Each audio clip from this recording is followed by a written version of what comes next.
하나님께서 여러분의 믿음의 역사를 능력으로 이루어 주시는 복이 모두에게 있으시기를 예수 그리스도의 이름으로 축원합니다.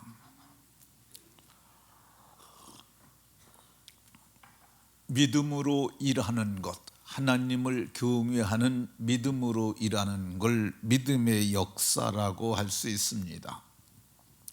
믿음의 역사는 누가 하는 거냐? 내가 하는 겁니다. 내가 믿음으로 역사하게 되면 하나님께서 우리의 믿음의 기도를 들으시고 믿음의 행위를 보시고 하나님께서 능력으로 이루게 하시기를 바울 사도께서 기도하셨던 것을 볼 수가 있습니다. 믿음의 역사는 그래서 띄워줘 보세요. 우리의 몫이고 이루게 하시는 것은 하나님의 몫입니다. 그러니까 우리의 믿음의 역사와 능력으로 이루게 하시는 하나님이 함께함으로 우리는 이 세상에서 믿음의 역사를 능력으로 이루며 가치 있고 복된 삶을 살게 되는 줄로 믿으시기 바랍니다. 그러면 우리가 믿음으로 역사하여야 할 일들 어떤 것이 있을까? 제가 1 하면 여러분들이 뒤에 것을 읽습니다. 1, 2,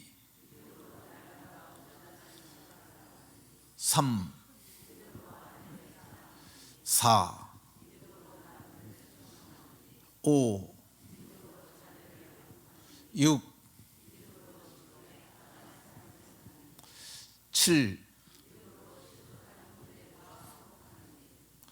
그 뒤에 여러분들이 수많은 것들이 있어요. 그는 여러분들이 답을 알면 좋을 것 같아요. 믿음으로 전도하는 일, 또 믿음으로 부를 이루는 일, 등등이 있습니다. 근데 오늘은 믿음으로 자기의 기업을 이루는 일, 이것을 살펴보도록 하겠습니다. 왜 제가 이 주제를 가지고 말하냐면요, 우리가 날마다 살면서 생업이라는 걸 합니다. 이 생업이 잘 돼야, 그래야만 이 사람, 우리가 세상을 살면서 유력한 자가 되고 복을 누리고 나누고 전해줄 수 있어요. 그리고 우리가 자기의 산업을 위해서 기도하고 일하면서 우리가 신앙적 성장 그리고 영적 성장과 성숙이 이루어지기 때문에 그렇습니다. 그래서 이것을 위해서 우리가 기도하고 우리가 노력해야 하는데, 이 두 가지 방면에서 우리가 유력한 자가 돼야 돼요. 하나는 뭐냐면 하나님을 믿는 것과 아는 것에서 유력한 자가 되어야 하고요, 두 번째는 세상을 아는 것과 세상을 경영하는 것에서 유력한 자가 되어야 합니다. 좀 띄워주세요. 그거 딴전 피지 마시고, 방송실은 그냥 집중을, 이게 제일 중요한 거예요. 네. 자, 오늘 우리가 이렇게 지금 사람을 살펴보고 있는데, 세 번째 우리가 살펴볼 사람은, 첫 번째 우리가 아브라함을 살펴봤죠. 어제는 누구 살펴봤죠? 이삭. 오늘은 야곱을 살펴보려고 합니다. 야곱이 하나님을 아는 것과 믿는 것에서 어떻게 유력한 자가 되었으며, 그리고 그가 이 세상을 아는 것과 경영하는 것에서 어떻게 유력한 자가 되었는지, 그거를 살펴보는데, 야곱을 어제 말씀을 준비하다 보니까 야곱은 너무 많아요, 분량이. 그래가지고 야곱의 오늘은 어떻게 야곱이 하나님을 아는 것과 믿는 것에서 유력한 자가 되었는지 그것 살펴보도록 하겠습니다. 야곱이 하나님을 아는 것과 믿는 것에서 유력한 자가 됐던 이유 중에 하나는 그는 가까이에 하나님을 아는 것과 믿는 것에서 유력한 자가 있었기 때문입니다.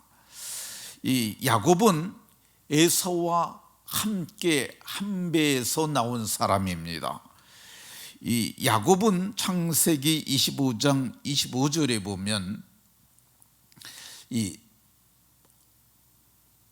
이삭의 아내 리브가가 야곱과 에서를 낳았는데 먼저 나온 그 맏아들은 전신이 붉고 털옷 같아서 이름을 에서라고 그랬어요.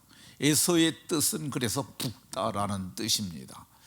그런데 이 두 번째 그 하나가 더 나왔는데 그 아이가 나오면서 에서의 발꿈치를 잡았으므로 그 이름을 야곱이라고 하였어요. 이 야곱이라고 하는 이름은 그래서 발목을 잡은 사람, 발목을 잡은 사람이에요. 그리고 이게 발목을 잡게 되면 사람이 넘어지잖아요. 그래서 그 이중의 의미에는 사기꾼이라는 그런 의미가 들어 있었어요. 근데 이 두 아들이 있었는데 에서는 장성에서 익숙한 사냥꾼이었으므로 들사람이 되었다고 이렇게 말씀하고 있습니다. 그러니까 두 아들이 개성이 뚜렷했는데 그는 들사람이 되고 또 야곱은 조용한 사람이었으므로 장막에 거주했는데 그래서 장막에서 살았으니까 이 사람은 그 시대는 이제 이동식 주택 그 장막을 짓고 살았으니까 그런데 이게 오늘날 용어로 바꾸면 집사람이 됩니다. 들사람이 된 에서는 들에 사니까 들짐승하고만 살았잖아요. 산천초목하고만 산 거야. 이게 요즘 용어로 자연인처럼 그렇게 산 거죠. 들사람이 됐으니까 그 사람에게는 믿음의 말을 들려줄 사람들이 없었어요. 그래서 믿음의 사람들을 만나야 영향력을 입는데 그런 사람들을 접하지 못하였으니까 그는 믿음의 조상이라고 불리웠던 아브라함의 이 손자예요. 그럼에도 불구하고 그는 복을 얻지 못했습니다. 창세기 27장 34절에 보면은 그가 축복을 받으려고 소리질러서 슬피 울며 아버지에게 이르되 내 아버지요 내게도 축복해 주십시오. 내게도 축복해 주십시오. 이렇게 말을 했지만은 신약 성경에서는 그는 이 축복을 얻지 못하고 회개할 기회를 얻지 못한 불행한 사람으로 성경이 기록하고 있어요. 오늘날에도 보면 목사의 자녀임에도 불구하고 혹은 교회의 중직자들의 자녀임에도 불구하고 이 하나님을 떠나는 사람들이 있어요. 그 배후에는 본인의 책임도 있고 양육하는 부모의 책임도 있다고 볼 것입니다. 반면에 에서와 다르게 야곱은 장막에 거하는 집사람이었는데 그 집에는 누가 있었습니까? 말씀을 들려줄 사람들이 있었어요. 믿음의 사람들이 거기에 있었어요. 그래서 그는 아주 믿음의 영향을 받으면서 그가 성장했던 것을 볼 수가 있습니다. 우리는 아브라함 따로 이삭 따로 야곱 따로 생각하는 경향이 있습니다. 근데 성경을 보면 이삭은 40세에 장가가서 60세에 이 아들을 낳았습니다. 그러니까 이삭이 60세에 낳았는데 그의 어머니 리브가는 어떤 사람이었습니까? 어머니 리브가는 이 창세기 24장을 보게 되면 그 아브라함의 종이 가란으로 갈대어 우르러 가가지고 나홀성에 이르러 가지고 제가 가만 있어 보자.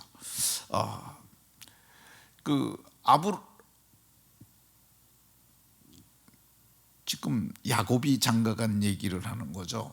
야곱이 이삭이 장가간 얘기. 이삭이 장가간 게 이제 이삭이 아브라함의 종이 갈대아 우르를 갑니다. 갈대아 우르는 굉장히 먼 거리예요. 그러니까 메소포타미아 끝에 있는 그 도시 성읍이었는데, 갈대아 우르에 가서 나홀성에 이르러 가지고 이 리브가를 얘기하면 길어지니까 결론을 얘기를 하면은 그에게 묻습니다. 외삼촌 라반에게 이 아이를 우리에게 줘서 우리의 주인의 아내가 되게 해달라고 이렇게 얘기를 합니다. 그때 그 외삼촌 라반이 묻습니다. 내가 이 사람과 함께 가겠느냐 이렇게 물었더니 가겠나이다 라고 얘기를 합니다. 이게 가겠나이다, 이게 별거 아닌 것 같아도 이게 대단한 신앙입니다. 그러니까 한 번 떠나가면 다시 올 수 없는 집이에요.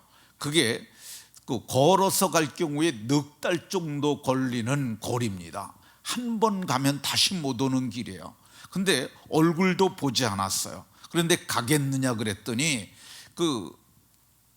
엘리에셀이라고 하는 종이 말했던 아브라함의 이야기, 그리고 하나님이 함께 하시는 이야기, 그리고 그 남편에 대한 이야기만 듣고 그녀가 말하길 가겠나이다 라고 이렇게 말을 합니다. 이건 대단한 신앙입니다.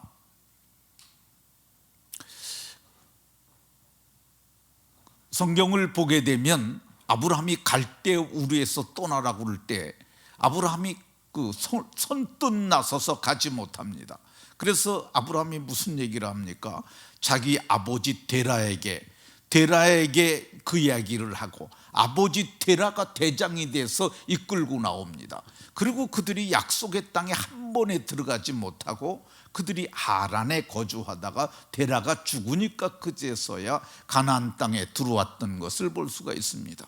그런데 이 여자는 이야기만 듣고 가겠나이다 그 말을 그런 신앙의 고백을 했고, 마침내 불과 몇 개월 만에 약속의 땅에 들어왔던 것을 볼 수가 있습니다. 그러니까 그 집에 있는데 어머니가 그런 분이었으니까 얼마나 그런 선한 영향력을 많이 받았겠어요. 그러니까 그가 탁월한 믿음의 사람이 됐던 것입니다. 두 번째, 그의 집엔 누가 있었겠어요? 어머니가 있었고 아버지가 또 있었겠죠. 이 아버지가 어떤 사람이었습니까? 어제 말한 대로 이 창세기 22장 9절에 보면 아브라함이 그 아들 이삭을 이 제단을 쌓고 장작을 벌려놓고, 그리고 그의 아들 이삭을 결박하여 제단 위에 올려놓았는데, 어제 제가 이 부분에 대해서 말했잖아요. 그게 이 아브라함이 힘으로 결박하여 올려놓은 것이 아니라 그에게 출생을 얘기를 하고, 너는 죽은 태에서 나온 아들이다. 그리고 하나님이 너를 내가 번제단에 너를 드리면은 다시 살리실 것이라는 이 부활의 신앙, 부활의 아들이라는 걸 인식하고 부활 신앙을 갖고, 그래서 하나님께 도로받은 아들이라고 히브리서가 말하는 것을 얘기를 했습니다. 그러니까 그의 아버지가 어떤 신앙이에요? 부활 신앙을 가진 그런 사람이었잖아요. 그리고 아버지가 얼마나 대단한 사람이었느냐 하면은, 그가 이제 농사하여 가지고 100배를 얻은 사람이고, 그가 창대하고 왕성하여 마침내 거부가 된 이 재벌의 아들이었습니다. 그러니까 그 아버지에게 얼마나 여선한 영향력을 입었겠습니까? 그의 집에는 또 누가 있었습니까? 누가 있었겠어요? 누구? 그의 집에는 그의 할아버지가 있었습니다. 이 히브리서 11장 9절에 보면, 그가 이방 땅에 있는 것 같이, 그가 누구예요? 그가 아브라함이죠. 아브라함이 동일한 약속을 유업으로 함께 받은 이삭과 야곱과 더불어 장막에 거하였으니 그 집에 3대가 살았던 거예요. 그러니까 더불어서 이 아브라함, 이삭, 야곱이 따로따로 산 것이 아니라 그들이 죽어도 장막은 서로 떨어져 있을지 몰라도 그 동일한 부근에서 살았던 것을 볼 수가 있습니다. 그러니까 이 성경은 이들이 한 곳에서 태어났는데, 한 곳에서 거주했는데, 이 아브라함이 이삭을 100세에 낳지 않습니까?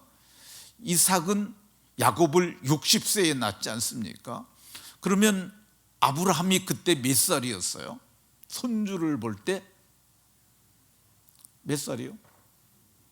그렇죠, 160살이죠. 그러니까 아브라함이 몇 살에 죽습니까? 175세. 그러니까 15년을 같이 살았다고 봐야 합니다. 그러니까 아브라함은 손주 에서와 야곱을 보고 15년을 더 살았어요. 그러면은 이 아브라함이 향년 175세를 살았는데, 이 아브라함이 손주에게 선한 믿음의 이야기를 했겠습니까? 안 했겠습니까? 했죠. 그는 수많은 믿음의 얘기를 들으면서 성장했던 것을 볼 수가 있습니다. 할아버지 아브라함이 어떤 사람이었어요? 그가 메소포타미아 있을 때의 영광의 하나님이 그에게 보였다고 사도행전 7장 2절에 말씀하고 있습니다. 그러니까 메소포타미아 있을 때 영광의 하나님이 그에게 보이셨어요.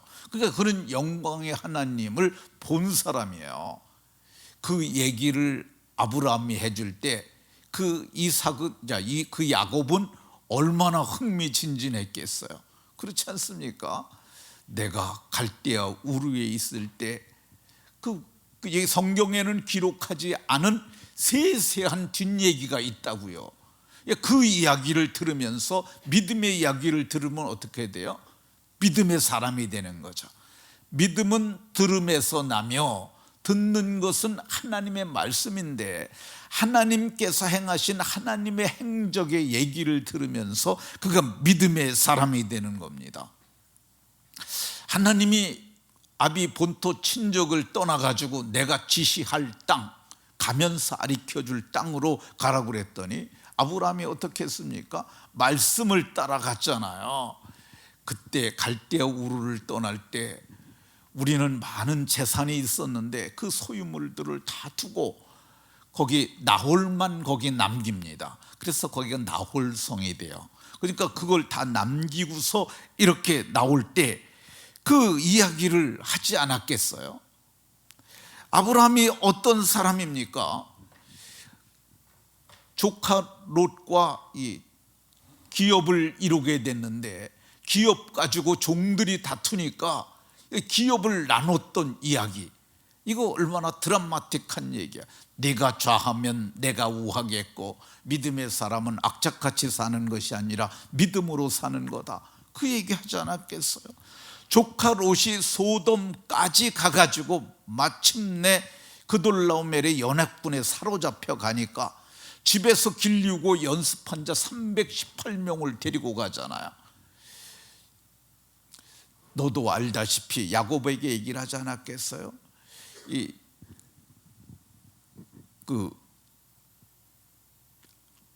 롯이라고 하는 족보가 삼촌이 되는 것 같은데, 조카니까 여기는 손자고, 그러니까 네 삼촌 롯이 그돌라오멜의 연합군에 잡혀갔을 때 그때 할아버지가 고민을 많이 했단다. 내가 저들을 쫓아가야 해서 롯을 찾아와야 할까, 그냥 두렵고 떨리니까 그냥 둬야 할까, 그런 생각을 했는데 하나님의 성령께서 내게 감동하셔서 집에서 길리우고 연습한 자를 데리고 쫓아가라, 그래가지고 이 닷새를 갖다 달려가 가지고 그들이 숨어 있는 것을 보고 밤에 우리가 공격을 해서 그 모든 것을 다 찾고 왔던, 이런 믿음으로 했던 놀라운 이야기, 그거 들었을 것입니다.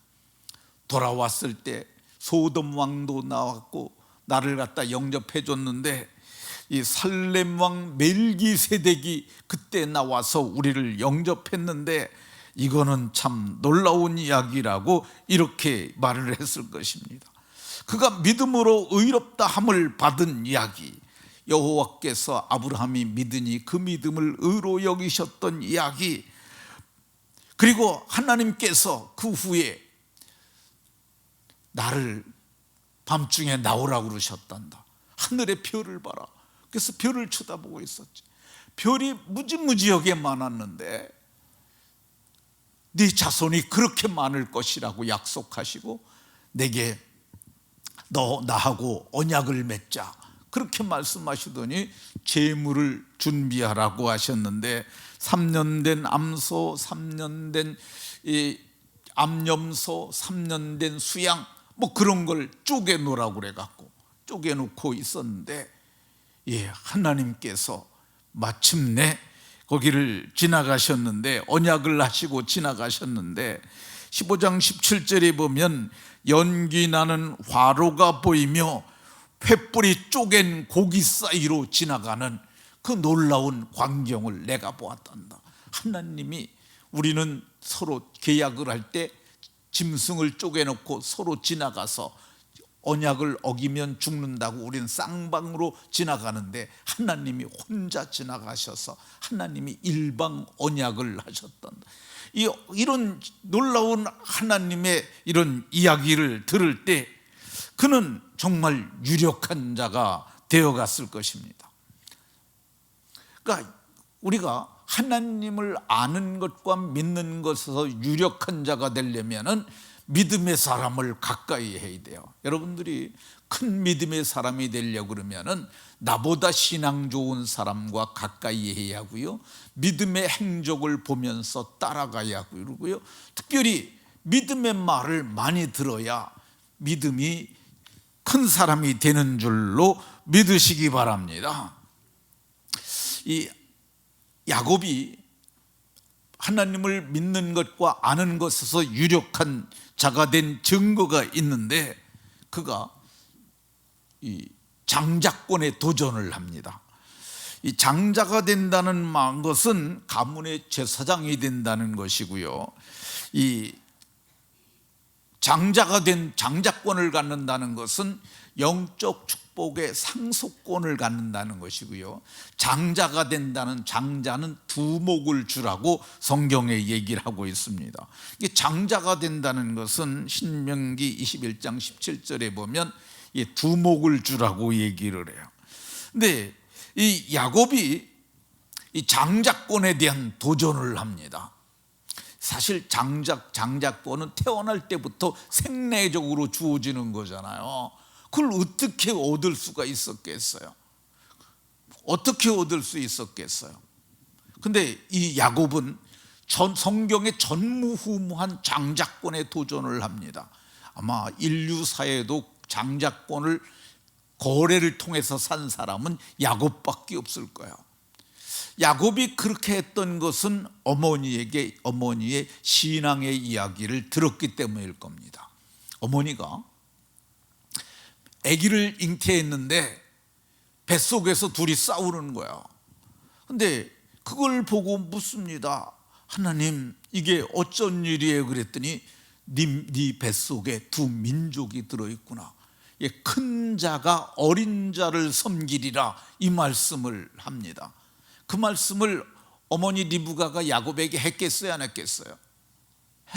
했지. 네 이름이 발목을 잡았다는 얘기, 그렇게 된 이유를 했겠어요, 안 했겠어요? 그러지 않겠어요? 엄마, 나는 형은 왜 북단데 왜 나는 발목을 잡았다야? 그건 네가 태어날 때 그 얘기 했겠죠. 근데 어머니는 특별히 야곱을 사랑했어요. 그러니까 그 얘기 했겠죠. 그러니까 탄생의 스토리를 얘기를 했을 거야. 근데 엄마가 니네 둘이서 뱃속에서 너무 싸워가지고 하나님께 물어봤더니 하나님이 뭐라고 그러셨는지 아니? 하나님이 큰 자가 어린 자를 섬기리라고 말씀하셨어. 그러니까 자기는 차자이지만 장자권을 가질 수 있겠다는 생각을 한 겁니다. 생각이 어떤 결과를 가져오느냐? 믿음의 생각이 믿음의 결과를 가져오는 거예요. 그래서 그가 장자권을 얻기 위한 도전을 합니다. 장자의 축복을 받은 것이 77살이에요. 근데 이거 얘기하면 길어지니까. 근데 장자권을 거래한 거 이거 몇 살일까? 제가 보기에는 적어도 30세 전후였을 것으로 보여집니다. 이게 우연히 야곱이 죽을 때 그 형이 들어왔고 장자권 팔아라 이렇게 했는데, 저는 이거 이렇게 보면 안 된다고 봐요. 이거는 의도적인 거라는 거죠. 야곱이 어느 날 형에게 묻습니다. 형 어디가? 나 들짐승 잡으러 간다. 어디로 갈 건데? 얘기를 합니다. 거리가 먼 걸 알아요. 그리고 거기 가면 큰 짐승 잡으러 간다는 걸 알아요. 오늘 내가 형에게 장자권을 사야겠다, 그렇게 생각을 하고 그가 떡과 팥죽을 씁니다. 그래서 준비해 놓고 형 들어올 때쯤 아주 냄새를 좀 태우면서 뽀글뽀글 내는 거야. 그럼 에서가 그 냄새 맡고 오지 않겠어요? 와가지고 짐승 탁 내려놓으면서, 야, 나 배고픈데 그거 나한테 좀 줘라. 안 돼. 내가 지금 먹으려고 이거 한 거야. 그러니까 에서가, 내가 피곤하니까 나 그것 좀 줘라 정말. 그때 야곱이 말합니다. 그러면 형 장자의 명분을 내게 파시오. 근데 그때 에서가 단번에 판다고 그랬겠어요? 야, 그러지 말고 그냥 줘라. 근데 그때 야곱이 그러지 않았겠어요? 이건 내가 먹으려고 쓴 거라니까 형에게 줄 수 없어. 그러니까 에서가 너무너무 배고프고 갈급한 마음에, 내가 죽게 됐으니 이 장자의 명분이 내게 무엇이 유익하겠느냐, 그러면서 너 가져라, 그렇게 얘기를 했어요. 근데 야곱이 팥죽을 달라 그러니까 그때 야곱이 이 거래를 공고히 하기 위하여 맹세를 하라고 얘기를 하고 있습니다. 맹세를 해라. 그러니까 에서가 맹세하고 죽을 가지고 나갔는데 장자의 명분을 야곱에게 팔았다고 얘기를 하고 있습니다. 이건 에서가 장자의 명분을 가볍게 여겼다는 거예요. 그 이유가 뭐예요? 들사람이니까 영적 가치를 알지 못하는 거예요. 가치를 모르니까 그 장자의 명분을 죽 한 그릇에 팔아버렸잖아요. 그래서 성경은, 신약 성경에서는 에서와 같이 망령된 자, 미친놈이 있을까 두려워하라, 이렇게 얘기를 하고 있는 것 볼 수가 있습니다. 이 야곱이 하나님을 아는 것과 믿는 것에서 유력한 증거가 된 게 하나가 더 있는데, 시간 관계상 이거는 그냥 간단하게만 말하겠습니다. 장자의 축복을 받잖아요. 장자의 명분을 획득한 자가 장자의 축복을 받아야 이게 완성이 되는데, 그는 그 장자의 축복마저 받음으로 그가 유력한 자가 된 것을 볼 수가 있습니다. 말씀을 마치도록 하겠습니다. 우리는 이 지식 정보화 시대에 살고 있습니다. 아주 어마어마한 지식과 정보가 날마다 쏟아져 나오고 있어요. 그걸 우리는 다 들으면서 다 삽니다. 그런데 그거 아무리 들어도 믿음 생기지 않습니다. 그것만 쳐다보고 사는 사람 들사람이에요.